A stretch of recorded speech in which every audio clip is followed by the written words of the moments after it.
All right. Yeah, it's 12:01 now. We still have some people funneling into the call. We have a lot of people registered, so that's great to see, but I think we'll kick this off now. So good afternoon, everybody. Happy World Water Day, or technically the day before World Water Day, but either way, we just want to thank you for joining the Alberta Watershed Planning and Advisory Councils and discussing the important role of glaciers and preserving them, as well as hearing from some excellent speakers who are shown on the screen here.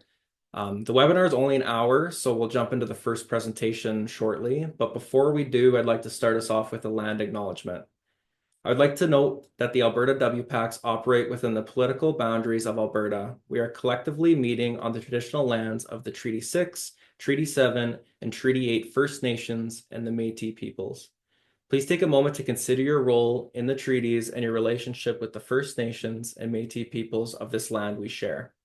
Thank you. I'm going to show a bit more information, but the webinar will work by having each presenter present for around 10 to 12 minutes, then followed by a few minutes to answer a couple questions. And since this webinar is only an hour, we've allotted 15 minutes per presenter. So if your question doesn't get answered, the event organizers will combine the questions and the common topics and forward them along to the presenters afterwards. And then that information will be provided online. So just trying to get as much answers and information out there for everybody. For now, though, if you want to place your questions in that Q&A function at the bottom of your screen, that would be great. And Susanna, who you can see probably beside me there from the Battle River Watershed Alliance, will monitor the chat for questions after each presenter. So for those of you wondering who we are, WPAC stands for Watershed Planning and Advisory Council. We're nonprofits working for Alberta's Water for Life strategy, which strives for safe, secure drinking water, healthy aquatic ecosystems, and reliable quality water supplies for a sustainable economy. We are collaborators bringing together partners for innovative water management and protection. And this is actually our fourth annual World Water Day webinar. So we're appreciative that you're here. On the screen there is a map of the province, and the different colors represent the 11 different WPACs throughout the entire province. Before we begin with our first presenter, the Alberta Water Council actually just released a short video about glaciers, specifically in Alberta and Canada. It's only a 2-minute video, so I kind of thought it'd be a good idea to show this off because I feel like it will lead really well into our fantastic presenters afterwards. So, one little disclaimer, I have tested this, but if for some reason the audio doesn't work, don't worry too much about it. There isn't anyone talking in the video. It's just background music. So even if it's not necessarily working, I'll let it go through and then I will jump back in afterwards. So I will play it now.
Awesome. All right. Yeah, thanks again to the Alberta Water Council for creating such a great video that perfectly fits this year's World Water Day theme of glacier preservation and expressing the importance of preserving them.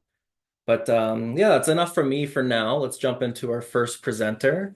We've had a slight change in our agenda. Unfortunately, Travis Ryder was unable to attend today, so we have Daryl Kootenay filling in his spot. So I really appreciate him jumping in kind of in the last minute.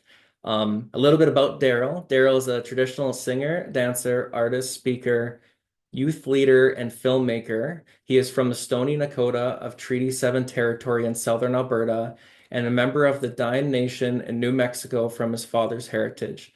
He is a teacher of traditional art and dance, the co-founder of the Stoney Nakoda Youth Council, group leader for the Project Nakoda Outdoor Wilderness Experience, and co-convener of the Niki Wakan World Indigenous Decade Water Summit. Daryl's particular area of focus and expertise is in relationship with truth and reconciliation in the Bow Valley. So thank you for being here, Daryl. I will stop sharing and pass it on to you. Yeah, Ishnish, Mambo Athich, the Gunchawa, Tatanka wa Gichi wa Cha Toganaka Itancha, me and Gibi, Ambane Washde, me Chande Washde. Good day, everyone. It's a beautiful day today. I introduced myself in my traditional names, Tatanka wa Gichi, which means dancing buffalo in the Iarhe Nakota language, and as well as Wacha Toganaka Itancha, which translates as the one that leads with his heart. I'm just getting over a cold, so my I might take a little, I'll be a bit slow in my presentation. But as Darian said, I am kind of coming in into this last minute, and Travis Ryder, who's a very uh, influential, remarkable knowledge keeper and preserver within the Bow Valley, who I work with often, asked me to step in, and so I have a presentation that I'll share with you all. Um, and this presentation is something that I put together a part of the Miniki Waka World Indigenous Peoples Decade of Water, a summit that we host down in Minneapolis, Minnesota, and in Rapid City, South Dakota. For those of you that don't know a little bit about me, is I work within the UN, particularly the UN Permanent Forum, and I'm currently a North American focal point for the Global Indigenous Youth Caucus to the United Nations. And that led me to do a lot of work within United Nations Indigenous rights in places like New York City and Rome, Italy, with the Food and Agriculture Organization and their headquarters in Rome. Uh, I'm also currently a co-executive director for the Howl Experience, and the Howl Experience is an educational program for students, primarily after graduating high school and their gap year. And we just ran a program called Reciprocity and Resources that just wrapped up on Tuesday. And what I'm going to talk about is a part of the program that we explore throughout a course of 7 days and actually take a drive and bring the young people right to Athabasca Glacier and talk about, the idea of the um, uh, glaciers melting and all of the effects that it has. And today I'm going to speak primarily from my background as a Stoney Nakoda. This is a long presentation. I'm going to make it really short. But my community and my people are Stoney Nakoda, Yarhe Nakoda, and we are based in the Bow Valley. Um, a lot of our community locations and places of sacred sites and connection are all along the Bow River. In our language, the Bow River um, translates as Ijadibe, which I'll get to a second here. But this photo right now currently is a really old photo of trade. This is the old 1A highway that goes from Minithni to Cochrane and the Bow River. And then these hills in the background, I'm actually zooming in today on this hill right there. That's the one that's most faded on the reservation. And to me, I share these photos as a way of recognition of our place within the Bow Valley, but also just really showing that the Bow River is essential to our identity and to our way of life. When we talk about the Bow River, Ijadibe, the name itself, referencing a bow in terms of, a bow and arrow. And I really love this idea, this concept, because it's very simple and it's right in front of us, but we don't take the time to explore and really dive into, how much does that name reflect your identity.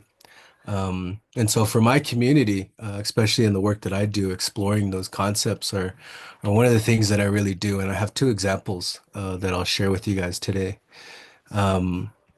One of these is just the fact of really rooting in. In our language, we say Iarhe Chara Snow Wanije, which means, a snow glacier. Within our beliefs, we were taught that the snow glaciers are very powerful entities, um, and has essentially the root of mini, we would say.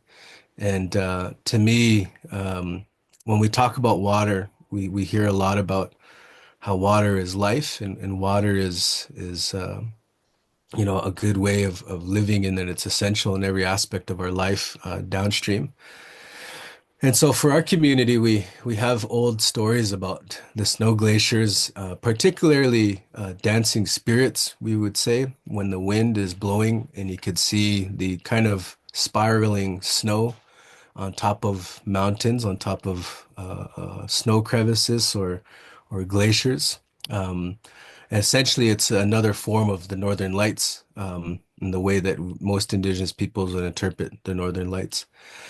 But even in our name of our community, we say Minithni, and just recently we had a name change, Minithni, from the past name Morley.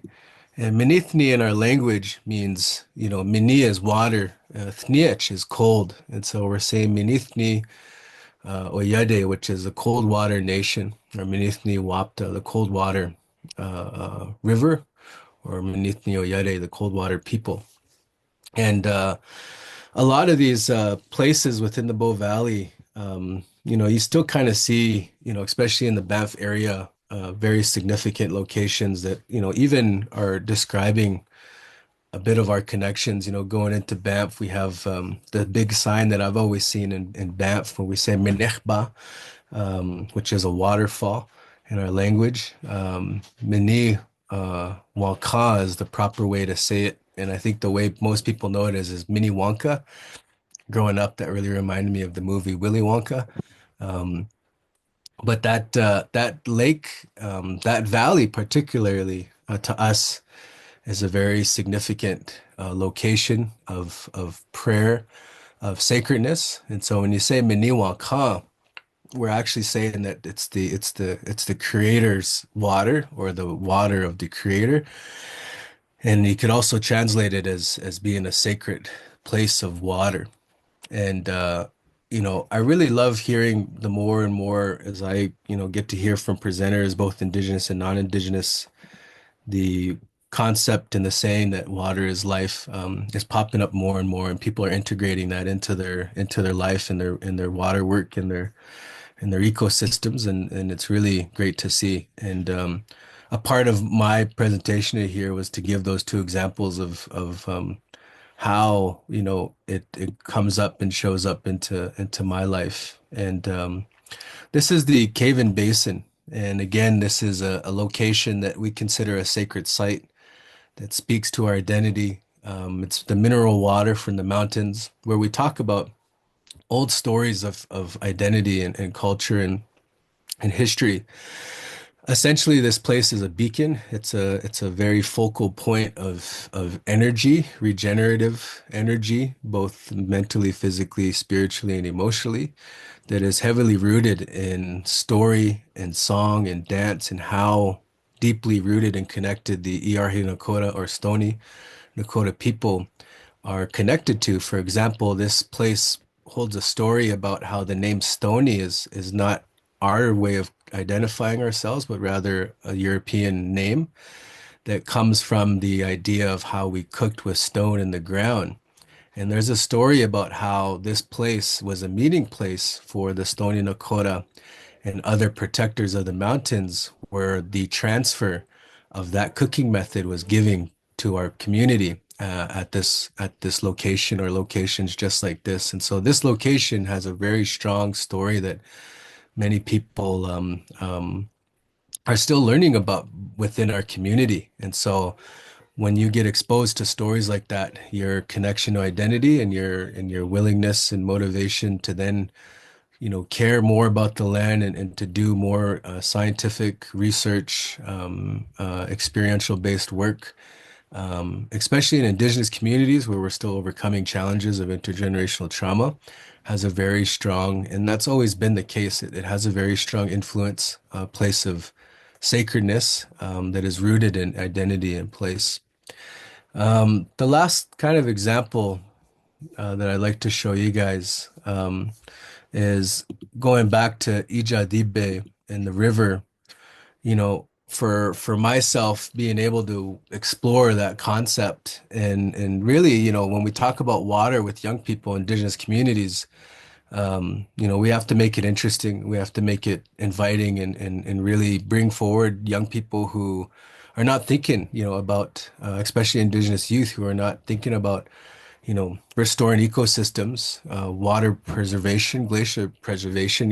As young people in Indigenous communities, you're just worried about surviving and getting a job where you could provide for yourself. That's kind of the main thing. We haven't reached that quality of life where we're able to have a job and have enough money to then explore things that are meaningful that we can contribute to the values of being on this land and this earth. And that's more, glacier preservation, environmental conservation, protection, so on and so forth. And so if you're doing that work, it's really a pleasure and a gift. It's also very tiring, and it takes a lot to do that work. But just in closing here, this project was one of my favorite, where we actually went down to the river on the riverbanks and explored and interacted with water. And we kept bringing up, the name Mini, the importance of Mini, and how that water helps to create an environment where this bow that you're going to create with your bare hands with only a knife contributes to how your people survived in emergency situations. We would call these survival bows that were made out of the willows along the banks of the Bow River,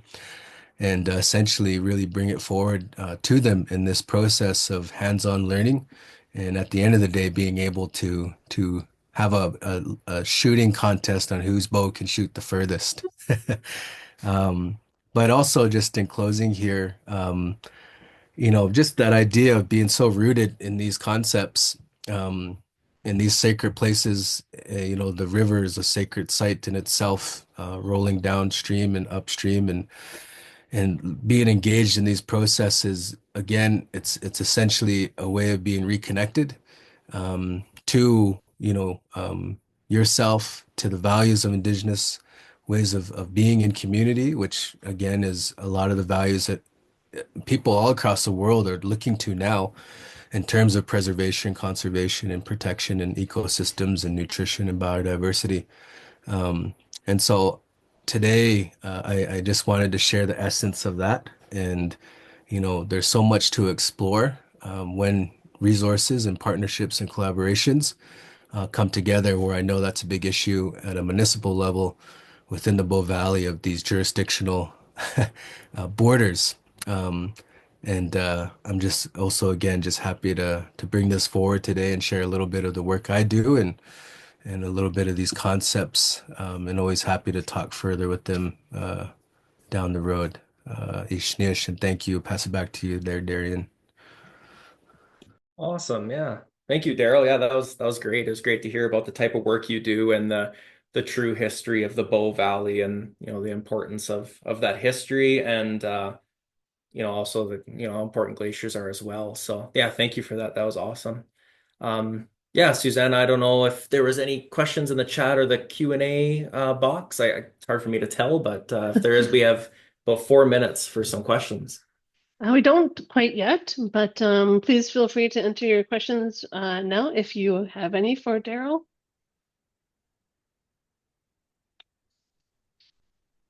Give it a minute here.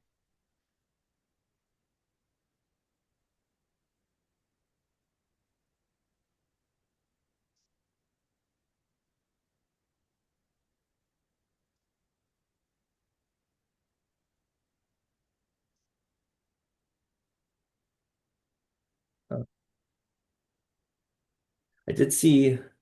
Oh, looks like All there right, might be one now. we do have one here, it looks like now. Um, from Timothy. Can our organizing with the UN help us to contradict and stand against fossil fuel rhetoric at the provincial level? I think with my experience within the UN for since 2017, 2014, I find that those global influences can be very influential in changing policy at the provincial municipal level. It's a systems approach of understanding how that works, but I've seen it being done, and even within the UN Declaration and Canada's National Action Plan, which is now, parks has a mandate now to have access, which my community was removed from for a very long time. And yeah, I could see that it does take a lot of work though, and a lot of pushing, but yeah, it does work. I could see that happening. Yeah. Thank you. We have another one. Can you talk a little bit more about the significance of beaver in these landscapes?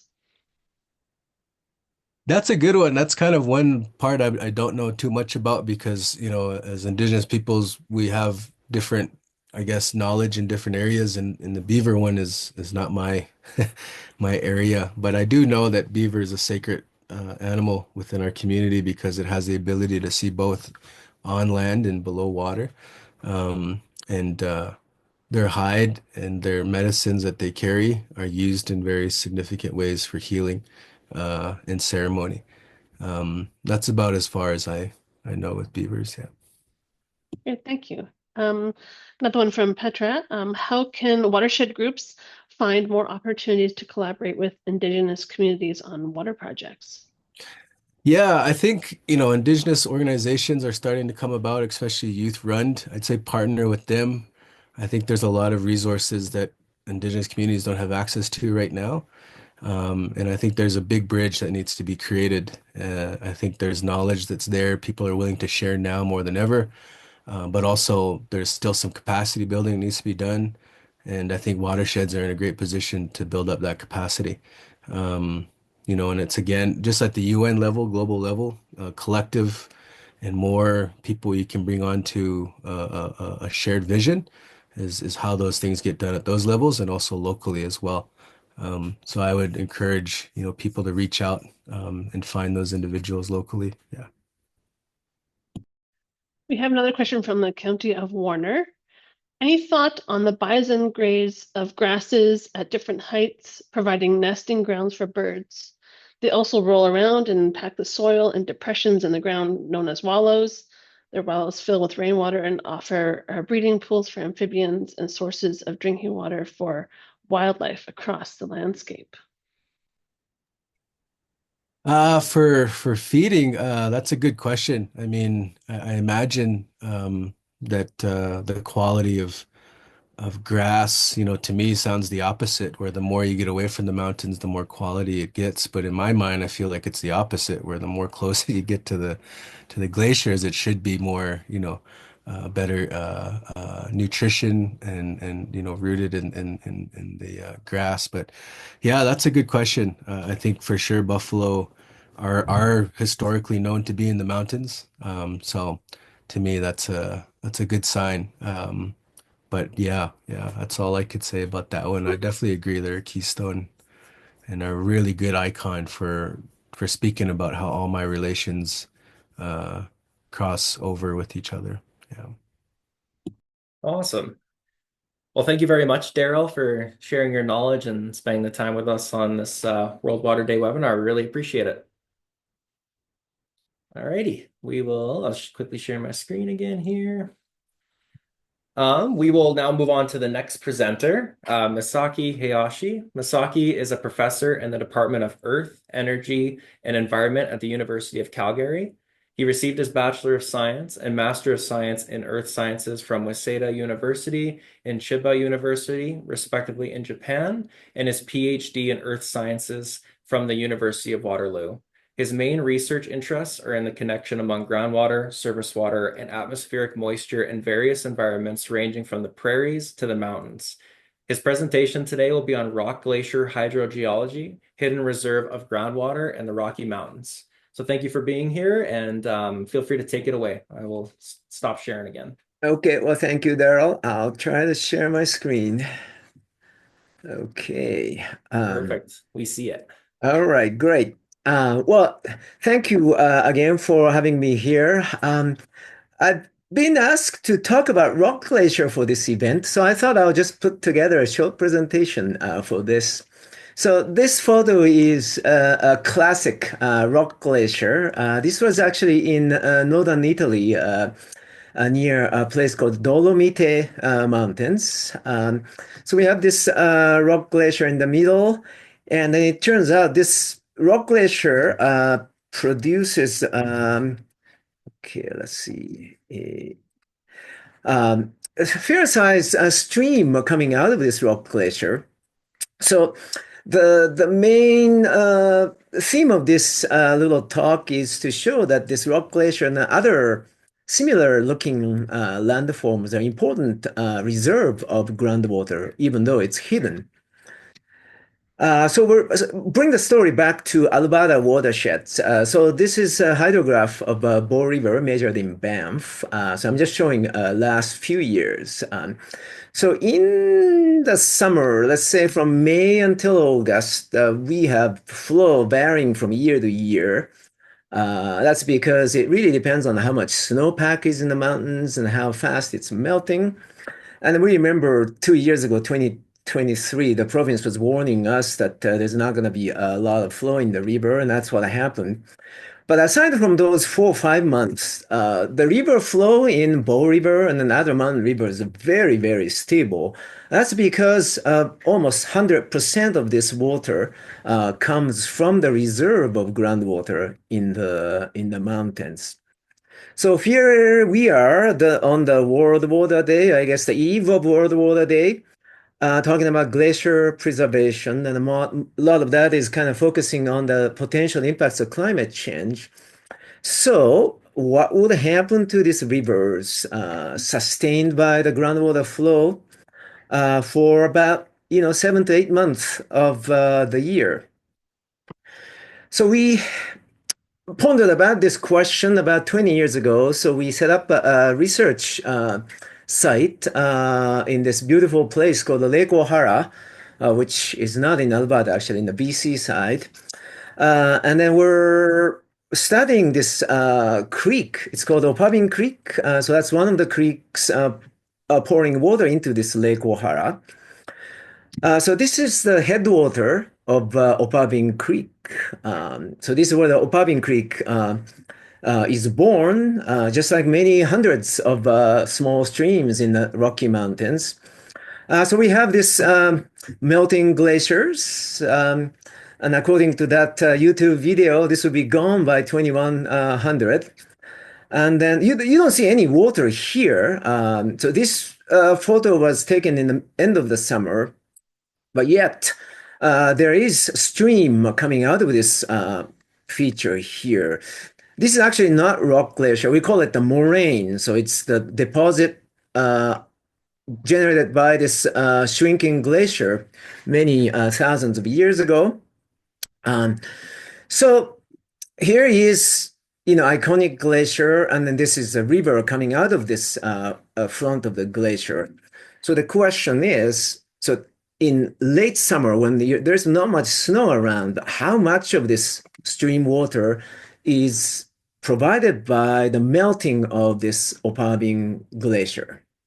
So let's think about it for a few seconds, right? And we know how much because we've been monitoring this place for 20 years. Turns out less than 3%. So even in the midsummer, when the snow is all gone, the glacier contributes only less than 3% in a place like this, way, way up in the headwaters. And the reason is in this moraine, there is a lot of groundwater stored. So this is the snow meltwater and the rainwater and a bit of glacier meltwater. So it's stored there for months or sometimes years. And then this lot of groundwater is feeding creeks like Opavin Creek. So that is an example of a moraine. But what is rock glacier? I think a lot of audience may not have heard the word rock glacier. So according to the scientists who dedicate their lives studying rock glaciers, so there are two types of rock glaciers. So one is derived from ice glacier. So ice glacier gets covered by rocks. We call them debris. So the debris cover the glacier, but it's still a glacier, so it flows like regular glacier. So that's one type of rock glacier. And there's another one that's not associated with the glacier. So this forms underneath a rock cliff. So there's a lot of rocks gets mixed in with the snow. So that snow rock mixture becomes ice rock mixture, and then eventually that starts flowing. So that's another type of rock glacier. So we have both of these in the Canadian Rockies. So this is an example actually from California, Sierra Nevada. So it's called a Cirque Rock Glacier. There was a glacier. Still, you see a bit of glacier here. So that gets covered by debris and it keeps flowing down. So it's one type of a rock glacier. And near our local area in Banff National Park, so this is a rock glacier in the Helen Creek watershed. So this is actually near our Dolomite Mountains, the Dolomite Peaks in Banff National Park. So this was originated by the pile of rocks getting mixed with the snow and then forming this ice rock mixture and flowing down. So we use this terminology, active and inactive rock glacier. So active rock glaciers are the ones that has very high ice content and is still moving. Inactive one is one like this Helen Creek rock glacier. There's still some ice left, but it's not moving. And then eventually this rock glacier will become ice-free, and then that will be called the relict rock glacier. So here is an example of moving rock glacier. Again, the local example near Lake Louise. You can see this rock glaciers from a plain of six glaciers trail, very popular hiking trail. So my colleague Jerry Osborne have been studying this rock glacier almost 50 years. This is a picture Jerry took of this spot in 1975. So you can see Lake Louise in the background. So rock glacier is moving forward, but still not reached this ridge. So ABC are reference points. And this is the picture Jerry took in 2009. So you see that this rock glacier had moved by a couple meters. Now it's almost reaching the ridge top. So this is an indication that rock glacier, some of them are active features. So importance of rock glaciers in storing groundwater. So this is a diagram I made for a paper a few years ago. So this is a cross section of a rock glacier. So there is rock, and ice is kind of shown as yellow in this picture. So there's a lot of ice in this rock glacier still. So because this ice does not allow water to flow through, so all the snow melt and rain water needs to slide over this ice. So it slides very fast. And only a little bit of that reaches the bottom of this rock glacier and it gets stored as a groundwater. But then leave this for several centuries, and then eventually this ice melts. So this active rock glacier becomes relict rock glacier. Now there's a lot of porous spaces inside the rock glacier, so this can store up much groundwater, and then that helps to feed alpine streams. So the area of rock glaciers is changing because glaciers are melting and retreating. So this is a picture made by our Swiss colleagues. So these white areas show the current ice glaciers, something you can spot from satellite images. And these purple areas are the areas where there could be potentially rock glaciers and other features containing ice. So the prediction is that this white area is going to shrink, but then purple area is going to increase. So we may lose glaciers, but in return, we gain this kind of aquifers in the same landscape. So we can store more groundwater under the warmer climate. So this is a paper by people from UK who's been studying rock glaciers. So this cross section shows a glacier. This is still ice, exposed ice. So you can see it on the satellite image, and then debris covered the glacier. So this looks like rocks in the satellite image. And then there's a rock glacier, only a little bit of ice left.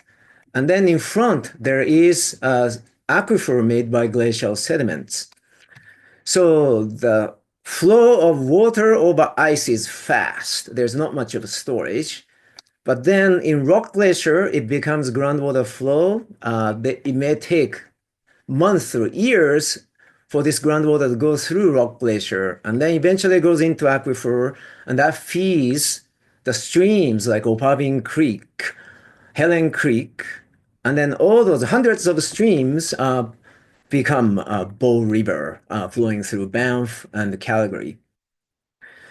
So groundwater is providing base flow of these mountain rivers 7 or 8 months of the year. So here we are again, World Water Day, talking about glacier preservation, but groundwater actually plays an important role in buffering, softening the effects of climate change. And then all these mountain rivers we have in Alberta, whether it's a Red River, a Red Deer River, Bow River, or Athabasca River, they all start in the places like this with many, many aquifers. Some of them are rock glaciers, some of them are moraines, some of them are ski slopes. And that provides a little bit of water to rivers like the Bow. That becomes a mighty river flowing through our landscape. So the key points of this little talk is the groundwater sustains the river flow in late summer, fall, and winter. So therefore, groundwater is really important. And rock glaciers are important aquifers in alpine watersheds around the world, including the ones in the Canadian Rockies. And rock glaciers and other alpine aquifers buffer the effects of climate change and will sustain the flow in rivers like Bow for many centuries to come. So this is the end of my presentation. Thank you very much. Awesome. Yeah, that was very interesting. Thank you very much. And it's great to hear about rock glaciers and the different types. And I found the photos of it shifting really interesting too. But also just taking into consideration when prepping for, a potential drought year that, we may be losing those ice glaciers, but there could be, these reserves underneath the rock. So I found that very interesting myself. I learned a lot. Thank you for that. Do we have any questions from this time? None yet, but please feel free to put in your questions for Dr. Hayashi at this time. And we'll give it oh, there we go. Oh, okay, we have one here. Can you comment regarding what must be done by people in Alberta to protect our source of drinking water? For people who especially get their water from whose rivers start in the mountains. Mm-hmm.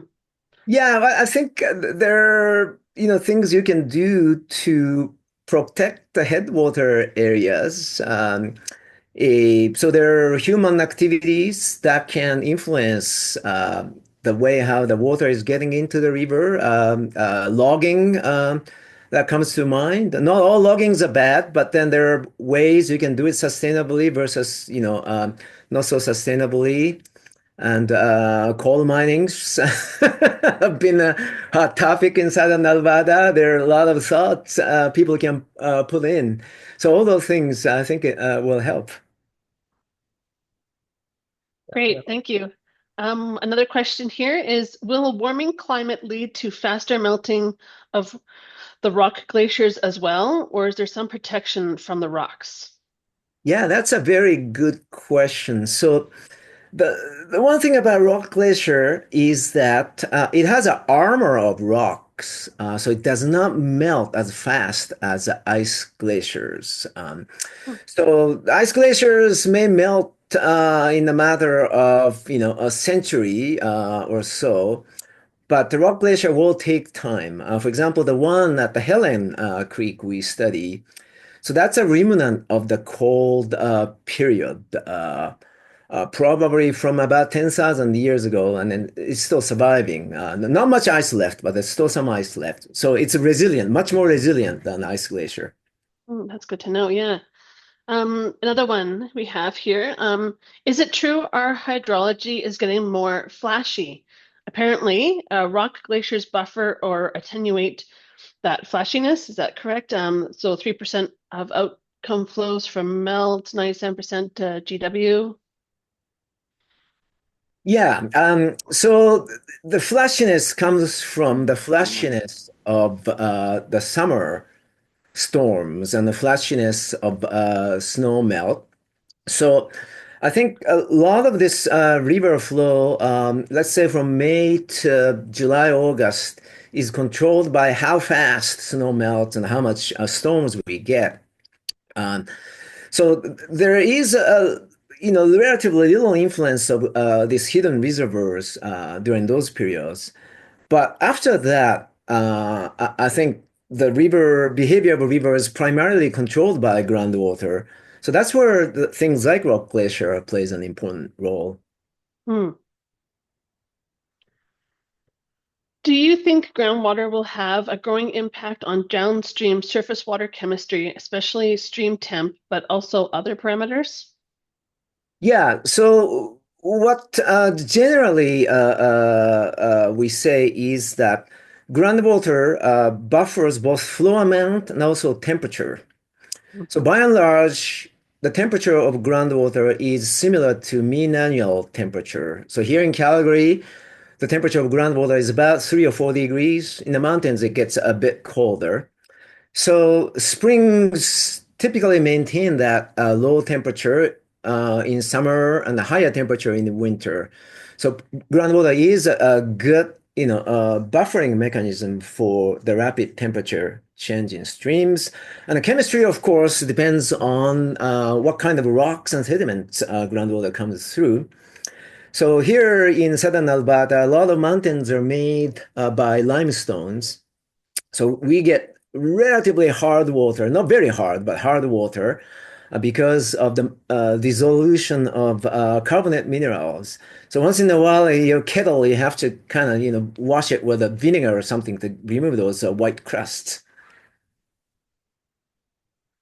Great. Thank you. I think that's all the questions we have for now. Okay, great.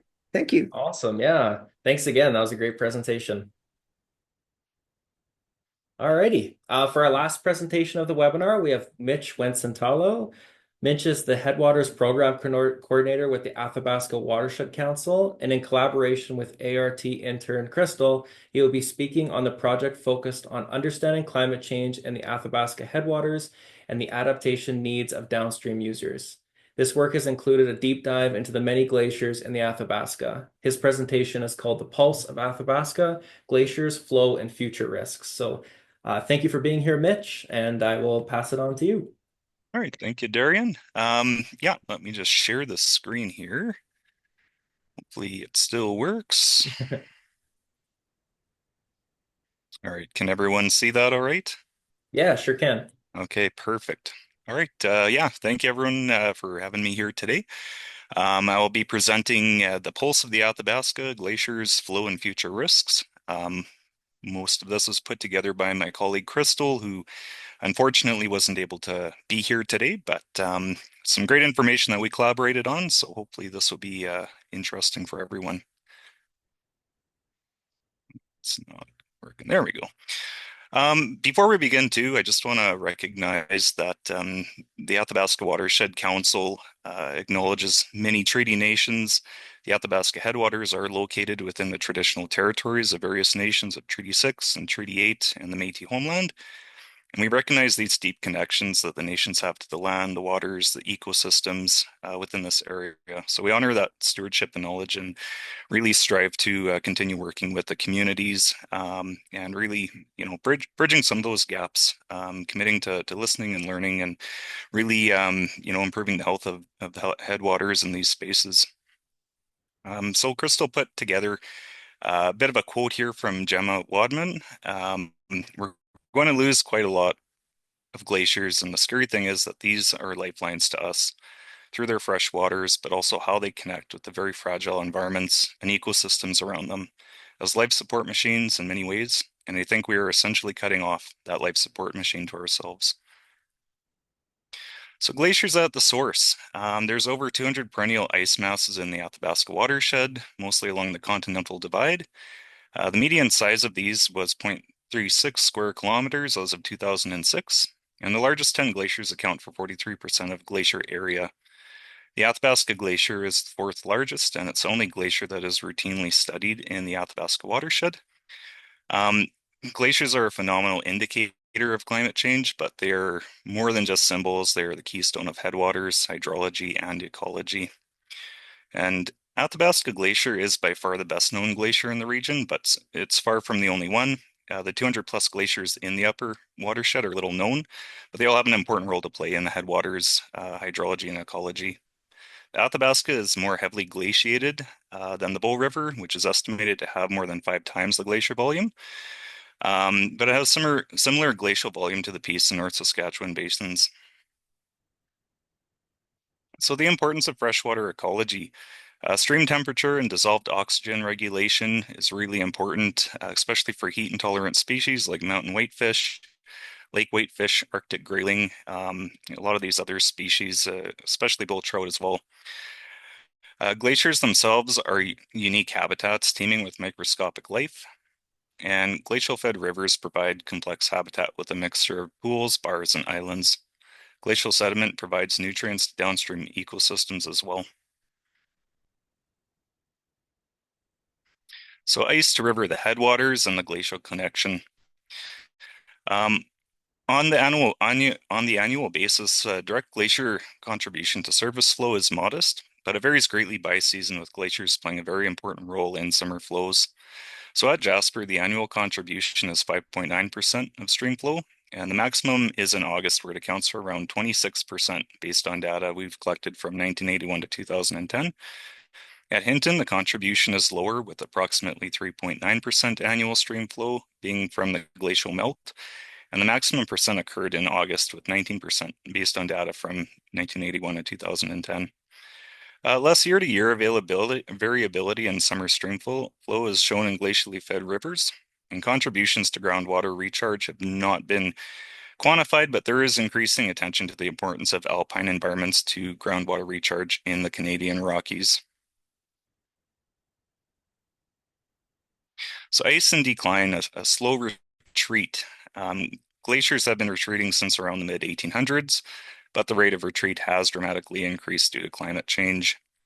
A study by Rippon evaluated the retreat of the Columbia Glacier between 1919 and 2019, and during this time, the glacier was shown to retreat 5.3 kilometers, with 2.9 kilometers of this retreat occurring since 2011. Median glacier elevation rose 60 meters between 1919 and 2006. And Crystal has put together these really fantastic time lapses of the Columbia Glacier. I'm not going to click on the link and try to mess up the screen and just with our timing here. But if anyone wants a link to that, then just feel free to message me and I can pass that along. So changes in flow rate at the Sunwapta. Athabasca Glacier shows shift towards earlier onset of melt season and earlier peak flow. June has seen the sharpest increase in flow rate, followed by July, May, and August. September and October were relatively unchanged. So we're uncertain whether these changes are representative for the glaciers in the watershed. And positive feedback and negative consequences. So here's some examples of proglacial lake formation at Athabasca Glacier. Soot from the wildfire smoke settled on the glacier surface at Peyto Glacier, and then on the right is snow algae and an ice fall at Stutfield Glacier.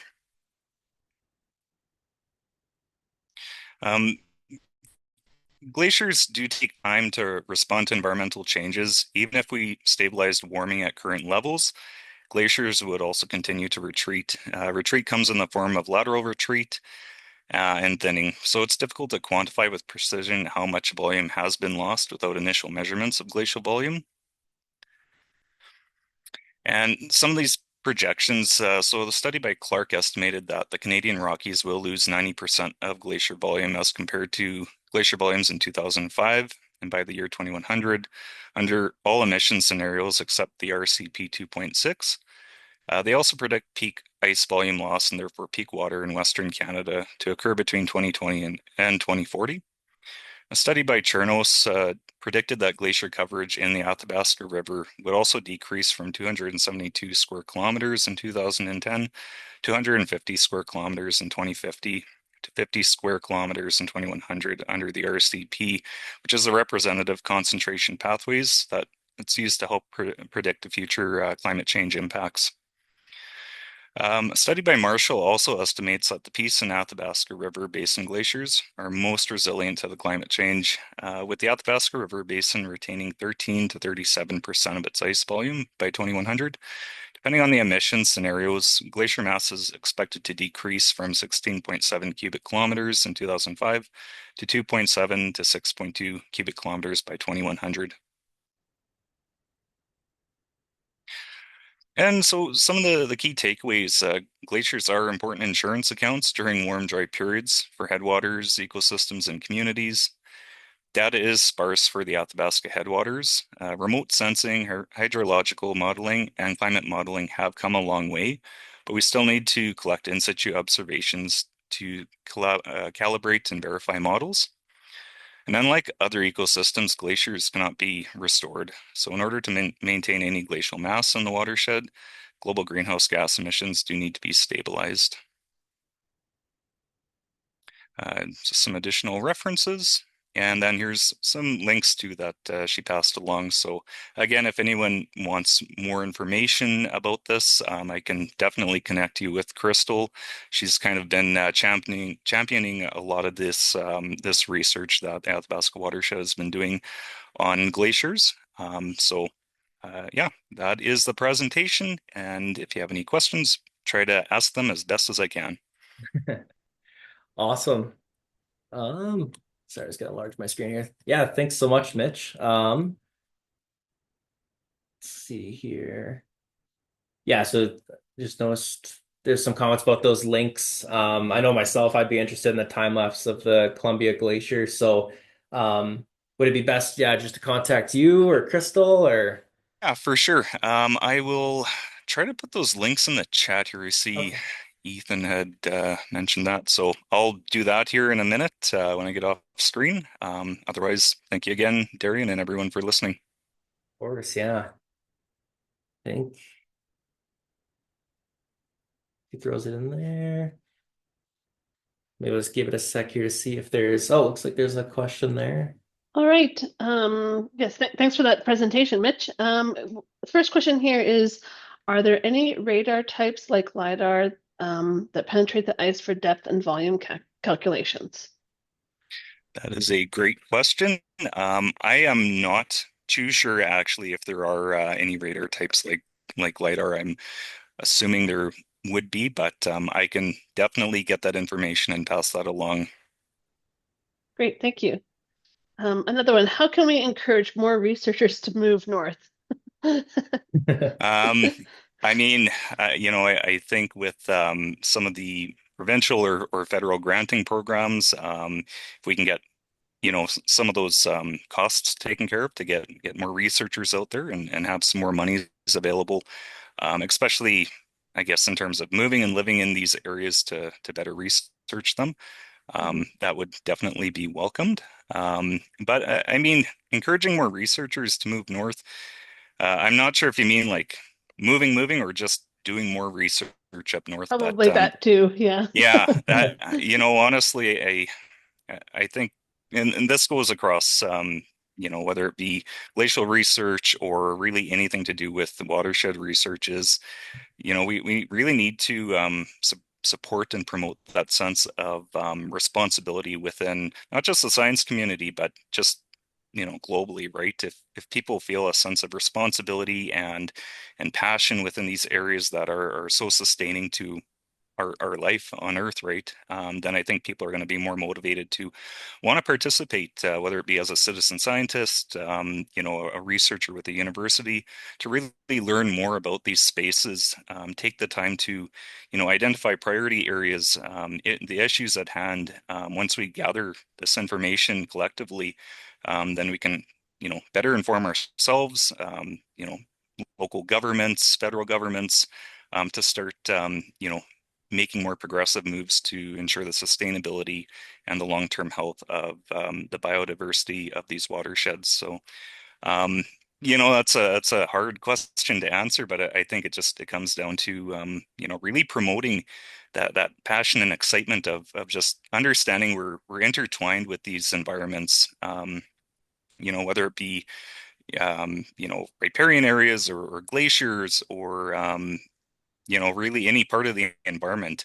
We're all a part of that. And once we start to feel that connection, I think that excites people a little more to want to get involved, to learn, and to, support the health of our world. So that's, I think, the best that that I can answer that.